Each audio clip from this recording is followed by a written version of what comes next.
The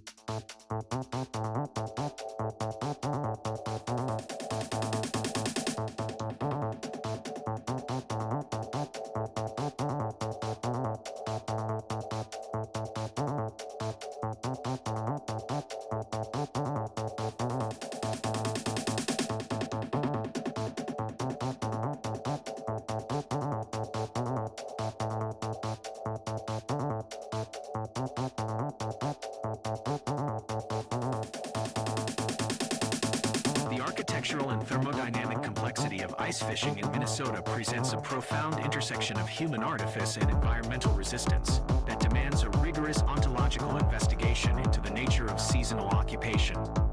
To understand this phenomenon at a level of extreme rational verbosity, one must first dismantle the simplistic view of the sport as a mere leisure activity, and instead, reconstruct it as a sophisticated engagement with the physics of phase transitions and the legalistic management of public commons.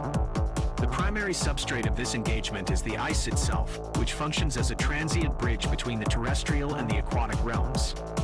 This crystalline structure is subject to a constant state of flux, driven by the atmospheric exchange of heat and the geothermal influence of the Earth beneath the lake bed.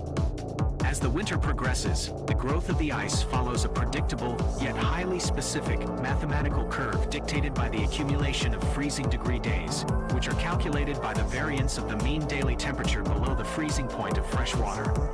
However, this linear progression is frequently interrupted by the insulating properties of snow cover, which acts as a thermal blanket, slowing the downward migration of the frost line and creating stratified layers of varying density and structural integrity.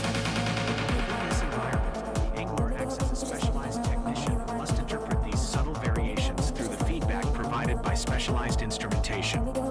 The use of the power auger is the first act of mechanical intervention into this frozen world, representing a violent but necessary disruption of the boundary layer to access the liquid environment below. This act of drilling is not merely a physical labor, but a diagnostic process, where the resistance of the ice to the steel blades reveals the health and the history of the lake.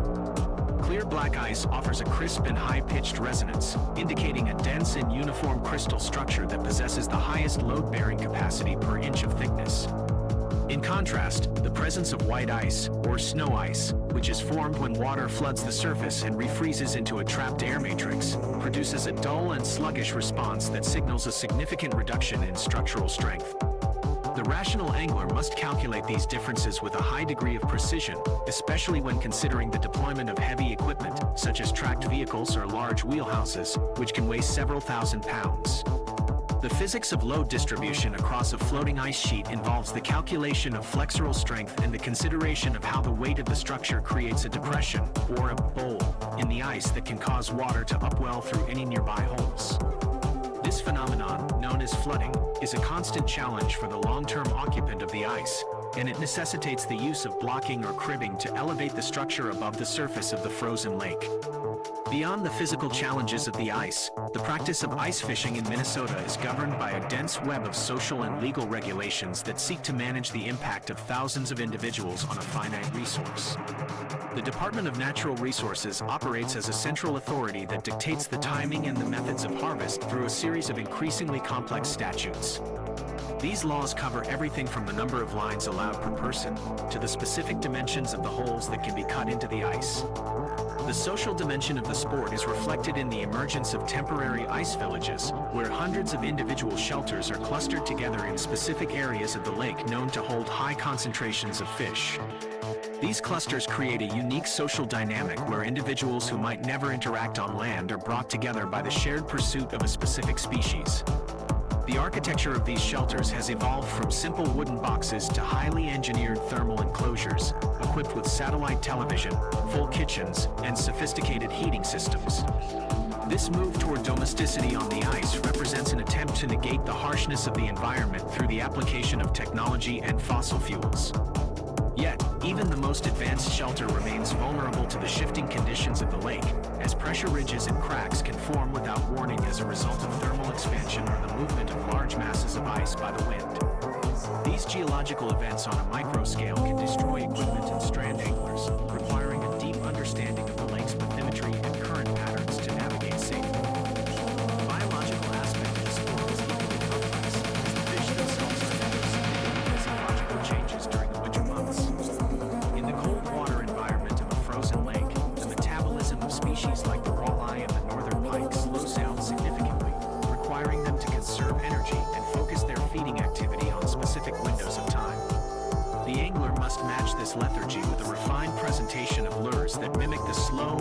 specific movement of injured prey. The use of electronics, such as flashers and digital sonar, has revolutionized this aspect of the sport by providing a real-time visualization of the water column. These devices allow the angler to see their lure and the reaction of the fish in high resolution, creating a high-stakes game of cat and mouse where the slightest movement can trigger a strike or send a fish swimming away. This technological mediation of the experience adds another layer of rationality to the pursuit, as the angler becomes a data analyst who must interpret the blips on a screen to make informed decisions about color and depth and vibration. The fascination of the sport lies in this constant interplay between the ancient instincts of the predator and the cutting-edge tools of the modern age. As the season draws to a close, the focus of the angling community shifts toward the river systems, where the ice melts earlier and the fish begin their spring spawning runs. This transition marks the end of the ice fishing season and the return of the water to its liquid state, but the knowledge and the experiences gained on the frozen lake remain as a testament to the ingenuity and the resilience of those who choose to spend their winters in the pursuit of the catch. The complexity of the Minnesota ice fishing experience is a reflection of the state's deep cultural connection to its natural resources, and the ways in which that connection is mediated by technology and law, and a profound respect for the power of the natural world. The thermodynamic negotiation between the ice angler and the submerged environment reaches its most critical state during the transition from midwinter to the late season thaw. To appreciate the scale of this engagement, one must analyze the heat transfer coefficients inherent in the construction of an ice shelter and how these variables interact with the surrounding atmospheric conditions. A standard wheelhouse serves as a micro-environment where the internal temperature is maintained through propane combustion, which introduces a significant amount of water vapor into the air. Without proper ventilation, this moisture condenses on the cold surfaces of the walls and ceiling, leading to the formation of frost, which can compromise the thermal efficiency of the insulation. This cycle of heating and cooling creates a localized weather system within the structure, where the dew point is constantly shifting in response to the opening of a door or the lighting of a stove. Simultaneously, the floor of the shelter is in direct contact with the ice, which acts as a massive heat sink, drawing energy away from the living space and toward the lake below. This requires the use of specialized flooring materials that provide a thermal break to prevent the localized melting of the ice sheet, which would cause the structure to settle unevenly and potentially become frozen into the surface.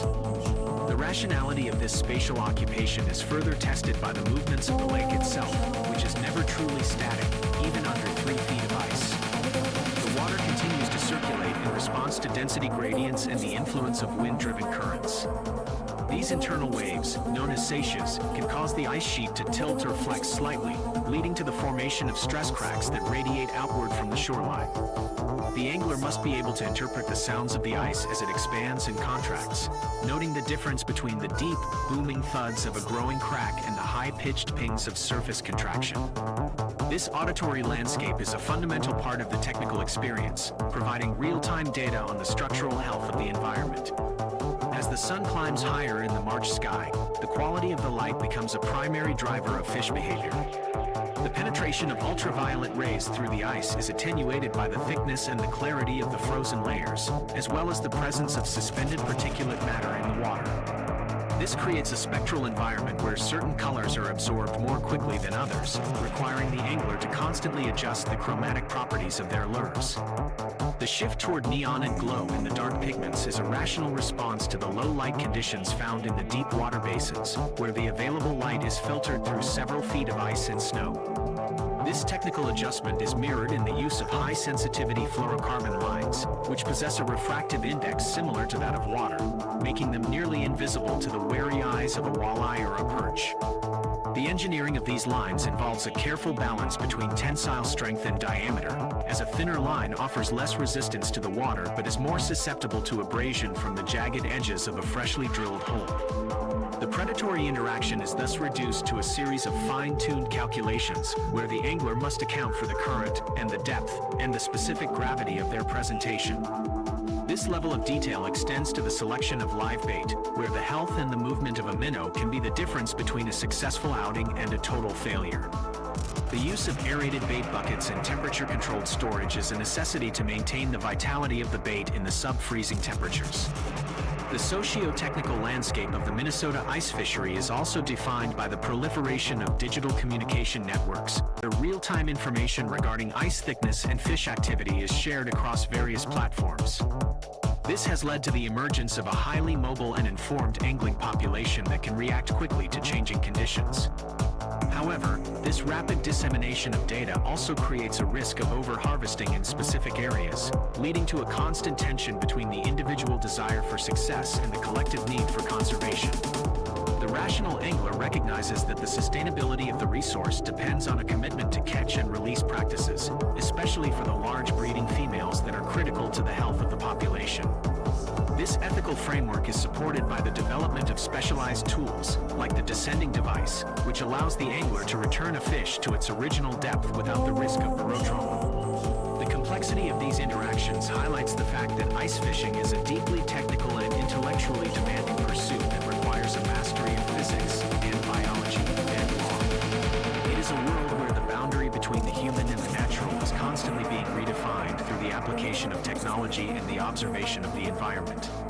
The fascination of the frozen lake lies in its ability to simultaneously hide and reveal the secrets of the aquatic world, inviting the curious mind to explore the depths of the vertical frontier.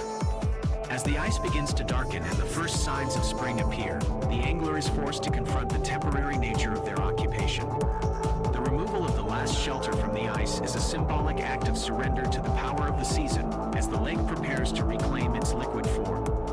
This cycle of frozen stability and fluid transition is the fundamental rhythm of the Minnesota landscape, and the individuals who participate in the ice fishing culture are the primary observers of this grand environmental drama. Their presence on the ice is a testament to the human desire to understand and engage with the world in all its complexity, even in the most challenging conditions. The technical and rational nature of the sport is a reflection of this desire, as each person strives to achieve a deeper level of insight and connection to the world beneath the frozen surface. The pursuit of the catch is merely the catalyst for a much larger exploration of the limits of human knowledge and the power of the natural world to inspire and challenge us.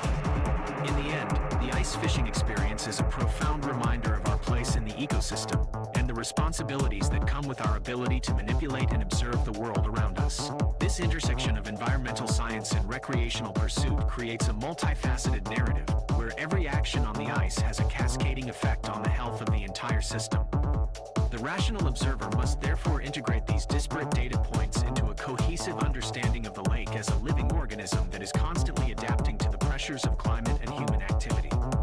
The sheer volume of information required to master the sport is a testament to its depth and the enduring fascination it holds for those who are willing to venture onto the ice.